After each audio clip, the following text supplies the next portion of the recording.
तो स्वागत है आप सभी का मेरे YouTube चैनल पर। चलो देखो, चलो यहाँ देखो, टाइप्स ऑफ वेक्टर। पहला चीज क्या है? शून्य सदिश। शून्य यानी जीरो वेक्टर या नल वेक्टर। शून्य सदिश क्या हुआ? कुछ सोच सकता है? जीरो आई जीरो के तो शून्य वेक्टर हुआ है। जीरो हुआ तो चलो एक मान लेते हैं, जीरो आई जीरो जे जीरो के। हाँ, और दूसरा क्या सोच सकते हैं? यदि पोजीशन वेक्टर के हिसाब से तुमको शून्य सदिश बोले तो, पोजीशन वेक्टर के हिसाब से शून्य सदिश बोले तो, जैसे कि हम पोजीशन वेक्टर क्या लेते थे? ए से स्टार्ट होता है वेक्टर, बी पर जाता है। ए से जाता है कहां तक? बी पर। जो वेक्टर ए से स्टार्ट हो और ए पे ही आके खत्म हो, उसे क्या कहेंगे?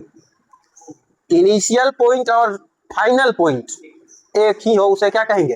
Zero vector. जैसे बात करते हैं, ए से स्टार्ट हुआ, घूम फिर के आके ए पर ही आ गया, घूम फिर के आके इनिशियल पॉइंट और फाइनल पॉइंट, यानी कि इसका पोजीशन वेक्टर क्या कहलाएगा?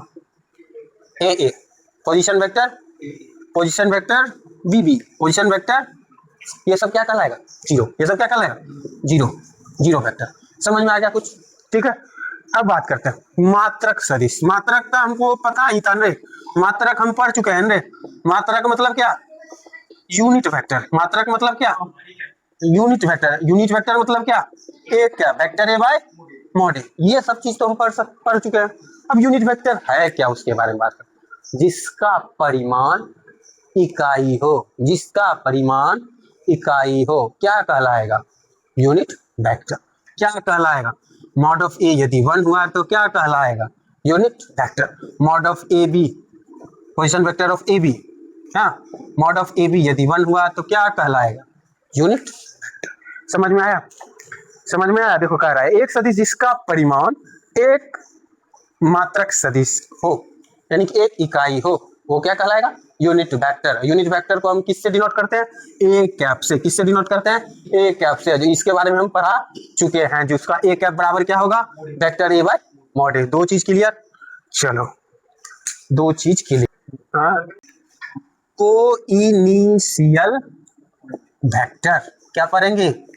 सह आदिम, सह आदिम सदिश। तीसरा पॉइंट हम क्या जान रहे हैं? को इनिशियल वेक्टर, सह आदिम सदिश। को इनिशियल वेक्टर मतलब क्या? को इनिशियल वेक्टर मतलब क्या? को इनिशियल वेक्टर मतलब क्या? को इनिशियल वेक्टर मतलब यही कि जो एक ही पॉइंट से क्या दो वेक्टर स्टार्ट, एक ही पॉइंट से दोनों वेक्टर स्टार्ट। ये वेक्टर ए हो गया, ये वेक्टर बी हो गया। ठीक है, क्या हो गया? वेक्टर बी हो गया। मतलब कह सकते हैं दो अथवा अधिक सदिश का एक ही प्रारंभिक बिंदु हो। समझ में आ गया? दो अथवा अधिक सदिश का एक ही प्रारंभिक बिंदु हो। कोई दिक्कत? अब हम बात करते हैं बहुत ही इंपॉर्टेंट, अब हम बात क्या करेंगे?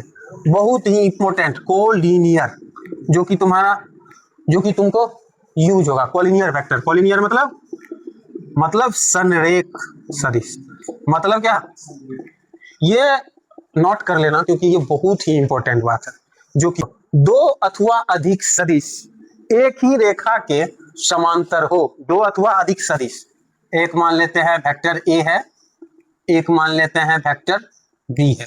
दो अथवा आगे भी चलेंगे, कोई भी कितना हो, एक ही दो अथवा अधिक सदिश एक दूसरे के क्या हो? समांतर हो। चाहे उसका, चाहे उनकी दिशा या परिमाण कुछ भी हो, उस पर डिपेंड नहीं करेगा। डिपेंड किस, परिमाण भी कुछ भी हो सकता है।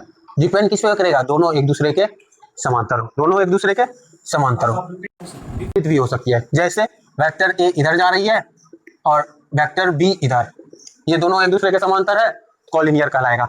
वेक्टर ए इधर जा रहा है, वेक्टर बी उधर, कितनों गुना कर देंगे? 5 भी कर देंगे, लेकिन पैरेलल होना चाहिए।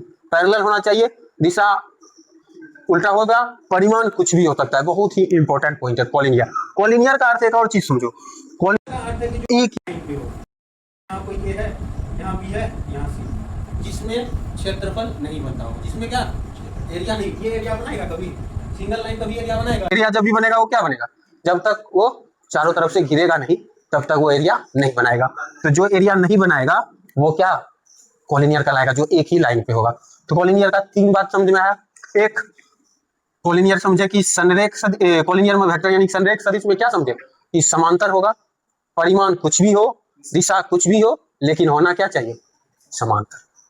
ठीक है, समान सदिश यानी कि इक्वल वेक्टर और एक ऋणात्मक सदिश, दो चीज की बात करते हैं। समान सदिश क्या हो गया? जो कि कोई वेक्टर ए है, वेक्टर बी है, जिसका परिमाण समान हो और दिशा भी समान हो। वेक्टर ए और वेक्टर बी जो है जिसका क्या परिमाण समान हो और दिशा, परिमाण मतलब क्या? मैग्नीट्यूड। मॉड ऑफ निकालेंगे, जब मॉड निकालेंगे तो इसका परिमाण वैल्यू दे देगा। समझ में आया? समान सदिश क्या है? जिसका परिमाण समान हो और दिशा भी समान हो। ऋणात्मक सदिश की बात करते हैं। कोई ए वेक्टर है, ठीक है, इसका दिशा ठीक उल्टा कर दे तो वो क्या कहलाएगा? ऋणात्मक सदिश क्या कहलाएगा? कोई ए वेक्टर है, उसका दिशा उल्टा कर देंगे तो वो क्या कहलाएगा? ऋणात्मक सदिश कहलाएगा। जैसे देखो, ये ए है, ये बी है, position vector of A B क्या होगा? ये। अब ठीक इसका हम, ये डायरेक्शन किधर है? ए से बी की ओर जा रहे हैं। अब हम बी से ए की ओर जाते हैं तो पोजीशन वेक्टर क्या कहलाएगा? बी है। अब हम क्या लिख सकते हैं? Position vector of A B minus position vector of B A लिख सकते हैं। कि ये जो डायरेक्शन है इधर, डायरेक्शन किधर है? इधर। यदि इसमें माइनस लगा देंगे तो माइनस ऑफ ए बी हो जाएगा, माइनस ऑफ ए बी। समझ में आया कुछ? कोई दिक्कत? तो हम जो